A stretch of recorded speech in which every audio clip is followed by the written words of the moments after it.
Swear to God, you gonna do, crybaby? With alligator. I'll wear alligator Alcatraz merch if I want to. And what you gonna do, baby? I'm gonna tell you FA and FO. Okay? For our concentration so you have the day you deserve. A few moments later. This is crazy. I know we're not Kirk County. I know we're not Kerrville. I know we're not San Angelo or San Antonio. But hell, we're human beings. Help us. We need help.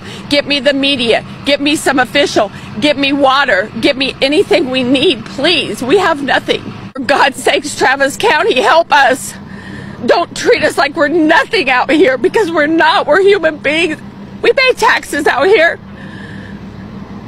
Don't treat us like this. I'm going to tell you FA and FO. Okay? Hello, brothers and sisters. Now, we've seen a lot of MAGA supporters coming out to call out the black people to speak on their behalf, that the system they voted in, the government they voted in, has turned against them. Now they are calling out the black community to come and speak on their behalf. They believe it is the black community who can save them at the moment. Let's watch, then discuss. Starting to say, I never thought that voting for Trump 3 times would result in me losing tens of thousands of dollars. A beekeeper out of North Carolina says, yeah, I proudly voted for Trump all 3 times. I flew flags for him and put signs for him in the yard. But now I'm out tens of thousands of dollars due to lost federal funding and tariffs, so I cannot export my products, my honey and my wax, to other countries like I could before, and nobody's buying it in the United States. Hay producers in Idaho and Utah that export alfalfa hay to China are now seeing 135% tariffs put on their product, and all of a sudden, they don't have anywhere to ship it.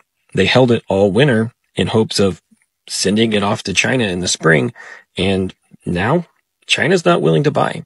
Soybean producers are once again being hit harder than they were in the first Trump administration, and China, for its part, has diversified where it pulls these products from, with Brazil becoming the #1 soybean exporter and other countries picking up the slack for honey, for beeswax, and for hay around the world. Now, China's doing a great. U.S. farmers are starting to regret their vote for Trump. From beekeepers to soybean to hay producers, all of them are starting to say, I never thought that voting for Trump 3 times would result in me losing tens of thousands of dollars. A beekeeper out of North Carolina says, yeah, I proudly voted for Trump all 3 times. I flew flags for him and put signs for him in the yard.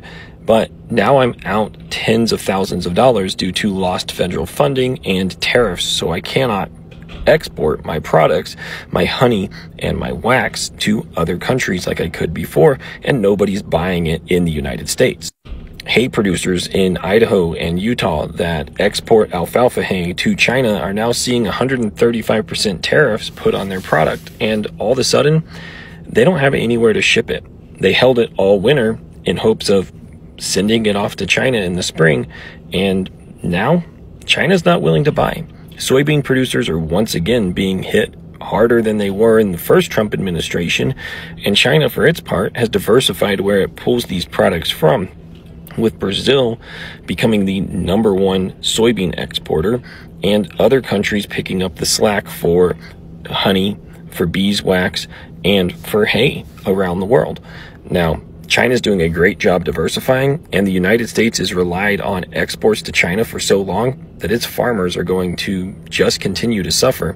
Once again, the majority of them voted for Trump, and now they're finding out. Well, I guess I'll be the one to tell you that one of the main functions of white supremacy is to make sure that poor and middle-class white people vote against their self-interest rather than share power and prosperity with black people. Since Black History Month isn't for me, it's for you, I want to let you know that all of these videos claiming that you regret your vote are not the moments of redemption that you think it is. What else other than white supremacy would convince you to vote for a con man in a Klan with no meaningful plan for this country other than racism? It was racism. Since Black History Month isn't for me, it's for you, I think it's a good time to let you know that we don't need to see any of those videos claiming that you regret who you voted for. You knew who you voted for. You knew what he said he was going to do. and you were okay with it, as long as it didn't impact you. One of the more troubling illusions of white supremacy and also proximity to whiteness is that you start to convince yourself that you're exceptional, that you are going to be the exception, immune, exempt to any detrimental policies that are implemented in this country. I hate to break it to you, but a lot of y'all are not in the tax bracket that you think you are. And the people that are in those tax brackets, they're laughing at you all the way to the bank because they're using you, poor and middle-class white people, to vote against your self-interest, all in the name of preserving white supremacy in this country. I guess the joke's on you.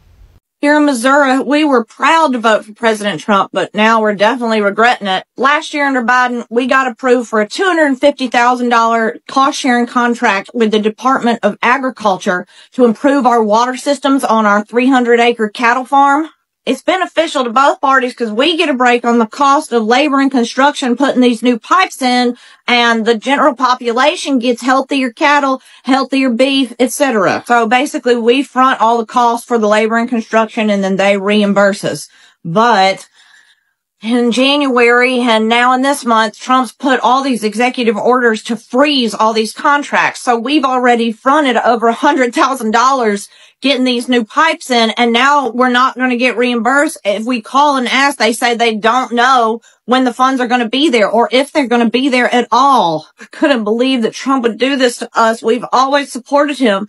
But then my friend sent me an article on what he used to do as a real estate mogul in New York, and apparently I saw something on Instagram Reels yesterday that reminded me of an article I read 2 or 3 years ago that is now just so unbelievably relevant. When I read it back then, I didn't think about how much it would play into my life today in 2025, and I want to share it with you because there's important stuff in there. And I can't find the reel now, but basically it was asking, what is it about the people who fell so quickly for the mustache man that primed them for authoritarianism, right? What's the common denominator? Is there something in their personality, in their past, that makes them ripe for the picking when a dictator shows up on the scene? And I was like, oh, this reminds me of an article I read a couple of years ago, and I had to spend some time digging on the internet to find it because I couldn't remember where I had read it. It's actually from Canadian Radio, so it's at cbc.ca. It's an article from October of 2022. And when I get into the study, you might understand why this was something that was of interest to me back then. The title is called Who's Drawn to Fascism? Post-War Study of Authoritarianism Makes a Comeback. After the Second World War, Theodor Adorno and a group of scholars wanted to understand why so many people were drawn to dictatorships. Their study, The Authoritarian Personality, was published in 1950 and is widely referenced today to understand the shifting politics of our own time. We see so many variations of right-wing populism, authoritarianism, neo-fascism around the globe that a book like this has gained unfortunately new relevance, said Peter E. Gordon, professor of history at Harvard University, who wrote the introduction to the new edition of The Authoritarian Personality, published on its 70th anniversary.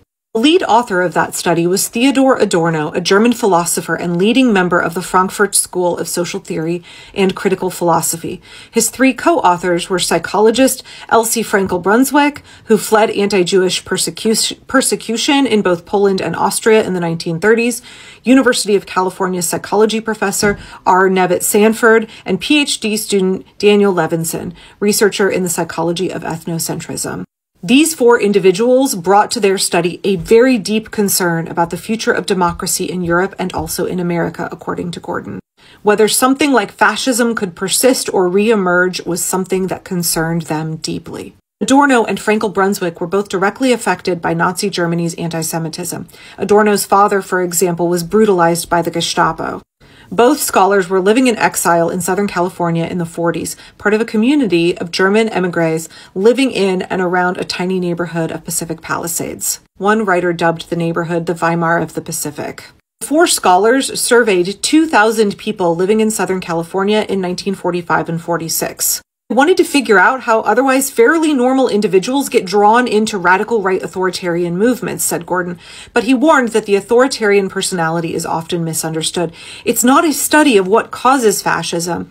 It's a study of what they call the potentially fascist individual, by which they mean they want to figure out what is it that makes someone susceptible to fascist. those signed executive orders and not a single thing is being done about the price of eggs or the price of gas. You see, the average American is 1 to 2 paychecks away from being homeless, and they're laying people off by the tens of thousands. What's going to happen to their homes? All these big corporations buying up all the homes so their actual families can't even have them. Everybody knows this man is transactional, and everything with him is quid pro quo, something for something. So do you really think this is about making America great, or is it about making him and his buddies rich? Then you want to jump on the internet looking for sympathy, talking about how you lost your farm, how you're losing your house, how you lost your job. Honey, who'd you vote for? Let's hear about that. You don't want to say who you voted for because you know that your decisions contributed to where you are right now. And you don't want anybody to say, I told you so. But you do want their check, though. You do want their sympathy, though. You do want them to contribute to your GoFundMe, though. You hate liberals, but you don't mind taking some of that liberal money, am I right? He is everything that he promised that he would be, but he convinced you that the pain he planned to inflict would never affect you. Their greatest strength is being able to exploit your hateful heart. They tell you they want to defund schools, and you're like, yeah, defund the schools. What about your special needs child? What about the free lunch your child receives? Oh, didn't think about that. Let's get rid of all those freeloaders on Obamacare. That's right, get rid of all those freeloaders on Obamacare. But don't you touch the Affordable Care Act. They say black and brown people are getting too many opportunities they didn't deserve. Let's get rid of DEI. And you're right there. Yeah, let's get rid of DEI. You're a woman. You're over 60 in the workforce. You use a wheelchair. Oh, didn't think about that. They know you didn't think about that because you're so busy worrying about who you can hurt that you don't realize that you're hurting yourself. When it finally gets to the point where it affects you, I don't want you to blame the Democrats. I don't want you to blame an immigrant. I don't want you to blame DEI. I don't want you to blame a trans athlete. I want you to blame you and your hateful heart. Completely regretting voting for Trump at this point. We voted for him because we did not feel like the Democrats did a good enough job getting prices down over the past 4 years. And Trump promised us over and over that prices would come down. But, you know, I was a little skeptical about all of his promises. So I checked because everyone was talking about the egg prices nonstop. So right before his inauguration, I bought a dozen eggs and they were $2.79. And then today I went to buy eggs and they were $6.09. 1 dozen eggs for $6. I mean, what? And it just seems like now everything is crashing down. Everything he said was just a lie. He never said he was going to, you know, close down the U.S. aid. He never said that they were going to let Musk into the Treasury to get all our information. I mean, I just don't get what is even happening right now, but I definitely am regretting my vote at this point. As many other of my family and friends from South Carolina are feeling the same way. If you've got a special election coming up in your state, please go vote. We need to take back the House to rein this shit. U.S. farmers are regretting their vote for Donald Trump after their business suffers. Womp womp. Since China implemented their tariffs, farmers are suffering because soybean farmers, especially in the Midwest, are not being able to export as much as they're used to. I wonder why. Yet they voted for him anyway. They voted for him about 2 or 3 times, actually. I don't know how you thought voting for him would help you in your business when creating tariffs will probably hurt you. And he's said he's going to do this multiple times, but you know. Another example of Americans thinking that other parts of the world need them the most. Brazil is the #1 soybean import for China. They don't need the U.S. Brazil is steadily increasing the production year after year after year, while the U.S. has remained stagnant. And y'all thought Donald Trump getting in office will help y'all? You put somebody in office who directly hinders your business. I need these people to take a survey so I can understand why they make the decisions that they do. But again, womp womp. You put somebody in office because of reasons, and now you're paying the price because of those same reasons. You just thought they wouldn't affect you. The benefits of being a veteran. But, I mean, it just seemed like he actually cared about doing what was best for the country, but now it just feels like all about me, Donald Trump, not, you know, the guy out there working in the trenches trying to make ends meet, trying to pay a mortgage, trying to pay the bills. You know, it goes against everything I expected when, you know, I voted for him. So you're not satisfied with what you're saying? No. And it doesn't even have to do with anything about me getting fired. As a veteran, I hold the utmost respect for my fellow veterans, but I will not hesitate to call you out. So this was a perfect example of fuck around and find out. I mean, I don't know how else to put it. You know, 70%, I believe it was, of vets in this country voted for the current administration. You know, listen, ignorance is not an excuse, you know, because this guy, He says it's not about being fired, but we all know he wouldn't have made that video or done that interview if he didn't get fired from his job, because now it personally affects him. All right? So, fellow vets out there, all right, you need to start doing some soul searching. You know, you've got to realize, okay, made a mistake. It's time to make it right. Did you guys see that woman talking about her father getting kicked out of the nursing home? Well, apparently the nursing homes are kicking out their Medicare patients. And she was like, why would they do that? And everyone in the comments was like, honey, this is what you voted for. This is Medicare cuts. This is the big, beautiful bill. And she was like, no, that's not it.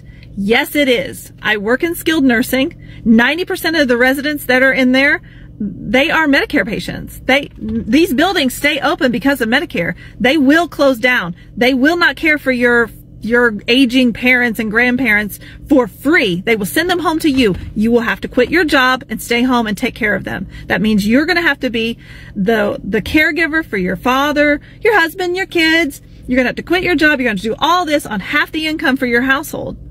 This economy is going to suffer greatly when these places start closing down.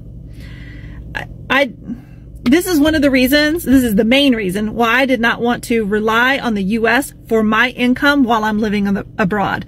The economy here is bound to crash. When you cut Medicare like that and these places close, a lot of people are going to lose their jobs. The dollar is going to suffer. There is no forethought with these people. They have no idea what is happening. See, we told you that the plantation owner was going to screw you, and you didn't care, right? Because you thought if you voted for the Klan leader that he would just hurt the brown people, right? The non-white people. That's not what I voted for. The fuck it is. It's exactly what you voted for. You voted for the misogyny. You voted for the racism. You voted for the cruelty on January 6th. You voted for the felonies. You voted for the tax fraud. You voted for the infidelities. And you thought that a guy on his third failed marriage while his newborn 2-week-old son was at home and had sex with an adult actress gives a shit about you? Yeah, you're totally not in a cult. But now your Medicaid's on the line. Oh no! Oh no, I'm being affected, not the brown people. Good. I don't want anybody to suffer. But you didn't care about women's rights. You didn't care about our black brothers and sisters. You didn't care about minorities. You didn't care about autistic kids that now can't get the special needs at school that they got. You didn't care about the kids going to school doing active firearm drills. You didn't care about people giving a living wage. You didn't care about any of that. All you saw was, oh my God, there's a black woman. I can't vote for her because, hold on, let me find a reason. Oh shit, it can't be racism. It can't be because she's a woman. Oh wait, I got a stimulus check. Oh yes, I got a stimulus check 5 years ago with the felon's name on it. Oh my God, he must care about me. Yeah, it was a double whammy, right? Not only was it a woman, it was a black woman, and that really tickled your fancy, didn't you? You just couldn't stomach the black man sitting in the White House instead of picking your cotton, and you lost your shit. And you went back to the most morally bankrupt, uneducated, pitiful excuse for a human being pile of shit because he was a white man talking about Hannibal Lecter and electric sharks and how windmills cause cancer. And Vice President Harris using complete sentences, coherent thoughts, talking intelligently, presidential, not a convicted felon, not an insurrectionist, not a racist. That was a bridge too far, right? But she had a relationship 40 years ago. Oh, fuck off. Spare me your racist bullshit. You couldn't vote for the black woman. And now, your whiteness is being jeopardized. You know what's funny? Michelle Obama, she told you this was going to happen. Another black woman that you refuse to listen to. They're pretty damn smart, aren't they? You know, if black women were running this country, we wouldn't be in this shit right now. But not you, not you little white supremacists. You want to make America white again. You always want the best candidate as long as it's a man and it's white. But the best candidate. Sure, Karen. You're going to go through it, little Timmy, Billy Bob in your trailer. You asked for it. And you're going to get a fraction of a fraction of a fraction of an inch of what it's like to be black. You were lied to. You were conned. You were manipulated. You were mistreated. And now you're going to lose your minds? Good for you. Thoughts and prayers. In the 2016, 2020, and 2024 elections, farmers across the United States overwhelmingly voted for Donald Trump. Now, in 2016, that was not a good decision. In 2020, that was kind of dumb. In 2024, that was very stupid. Because at least in 2016, right, like, we didn't know what was going to happen, but we did know that he promised mass deportations and to build a wall, which of course would directly hurt farmers. In 2020, Trump had already had a trade war going for 2 years that cost farmers so much that it sent a record number of farmers into bankruptcy and caused the administration to have to send out billions of dollars in personal checks just to keep farms afloat. So in 2024, when Donald Trump was promising both mass deportations and more tariffs, you would think that farmers would have caught on by now, right? Like, hey, we got screwed the first time. We got screwed with the tariffs. We got screwed with the immigration thing. Maybe let's not vote for the guy who's promising to do all of that on steroids. But they did. And all of us across the country, of course, are paying the price for that. And these farmers are pissed off. Rightfully so. Like, you have every right to be pissed off if you didn't vote for Trump. But these farmers that recently spoke to the media did, in fact, vote for Donald Trump. And now they're trying to say that we didn't know this was going to happen. Let me read you a couple of these quotes. We're just in such a state of shock. We just don't really even know how to respond to all this, talking about the on-again, off-again trade war. We thought this was sacred and really untouchable, also referring to, by the way, cuts to the U.S. Department of Agriculture that stopped payments to farmers under a program that was started under Biden. So it's just quite a shock and very devastating. Everyone thinks all farmers voted for this, but we did not vote for this. Hello, brothers and sisters. I really hope you're all doing fine from wherever you're watching this from now. We've seen many MAGA supporters are now coming out to regret their vote. They did go to vote for a good economy. That's whatever at least they believed. They voted for deportations. At least that's whatever they believe. Now, many things have happened in the last 8 months. Many of them are now crying out to the same government they voted. And they're crying out to the black community to help them salvage the economy at the moment. Many of their businesses are falling out. Many of their farms are now not producing because there are no laborers. Many of those who are supposed to work in these farms are not showing up in fear of deportation and raids by the ICE team. The same people who voted are now the same people who are complaining. They even now want the black community to chip in to help them raise a voice that will be heard by the same government. I've seen crazy videos of Latinos crying out for help. I've seen crazy videos of many people trying to talk and gaslight the black community so that they could come out and speak. It is not working. You know, when you make a choice, it is good that you should have seated down and had some candid discussion between you and yourself, you know, before going to vote emotionally, before going to practice or just to do anything. You must be very, very careful on how you transact. Things do happen. Yes. Are they reversible? No. You can't reverse something that you already voted in.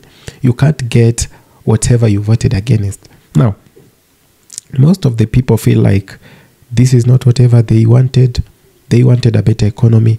They wanted the profit margin to increase and all that other stuff. Many have lost their jobs, leading to unemployment and maybe in a one way or the other, degradation in the way they have been living.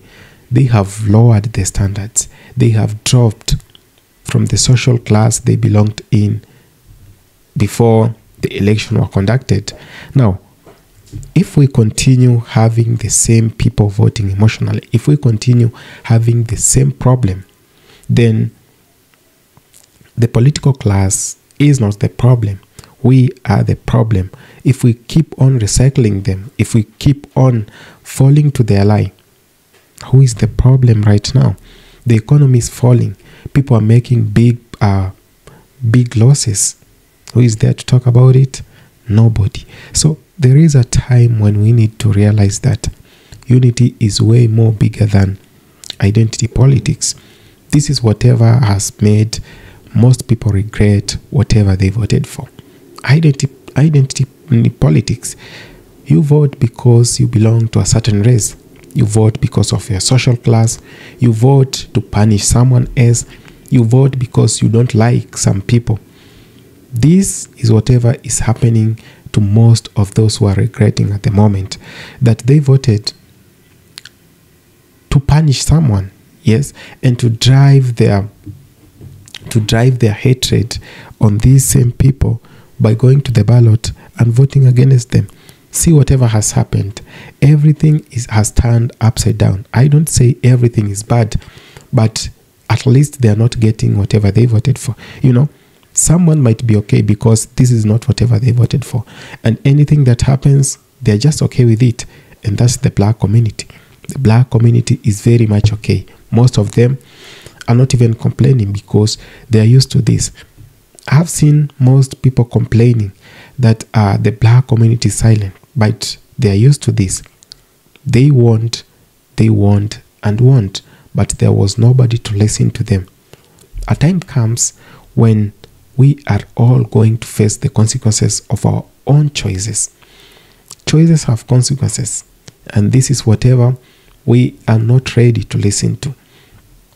You know, when I talk of gaslighting and I talk of white fragility, some people take it lightly, but white fragility is really happening, that some people do not want to account to the problems they have caused. The same people crying about the economy are the same people who voted for this economy. Now, how do you even try to make a child understand that this person crying is the same person who brought the problem? Sometimes we need to sit down and see how we are heading to, and when are we ready to change how we think about things that are close to us or around us. We've been seeing a lot of people crying out about things that are not happening, you know, that they voted for something that is better. Some of the farmers are crying out that the funds and the loans they used to get are no longer there. Who do you complain to? Now, I do not agree with the fact that a political class can change the way you live. But I agree with the fact that if policies are kept on promise, if policies actually, the policies that they used to campaign with, the policies they used to convince the masses with, are kept intact and worked on, if that's exactly whatever they were voted for, then they go ahead and do that. I don't see a problem. It is only a problem if you you did think they're coming to save you from poverty, they're coming to give you jobs and all this other stuff. How many times have we seen the political class lying in broad daylight? So many times. And they will do this year after year. But who are we? We are the same people who will go ahead and bring them back. We do recycling, but when we are told about it, we get mad. We only start thinking when the time is gone, when everything is messed up. This is the time we should realize that we can't continue complaining about the same thing. People are now talking about the God of blacks who has answered their prayers. It is not actually the way people think about it. It is the fact that the prayers are being answered because some of the people will not listen. Even if they were told this is bad, they will not listen. Now, who do you complain to when everything falls apart? When everything is not working your way? Who do you want to complain to? Talked of police brutality. Talked of so many other things that the black community has endured over time. No one did help them speak out. In fact, most of the people were against the black movements that were being formed. Now, how do you expect the same people to come and stand in for you? We must be careful. If retaliation was to be made, some people are going to suffer. And this is very true. That we've taken this on another level. We are trying as much as we can to upset each other.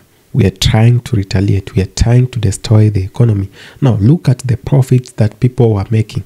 They no longer exist with the most people who voted. The same people are now complaining out and trying to gaslight the other ones who didn't vote their way. We are falling as a country. We are falling as a continent. We are falling as a global system. Now, I've always said there can be significant or significance moves if the people united. If you all could put your differences aside, if you all could come together and leave alone the party politics, it is whatever is killing your economy. It is whatever is making things more harder on your side, you know.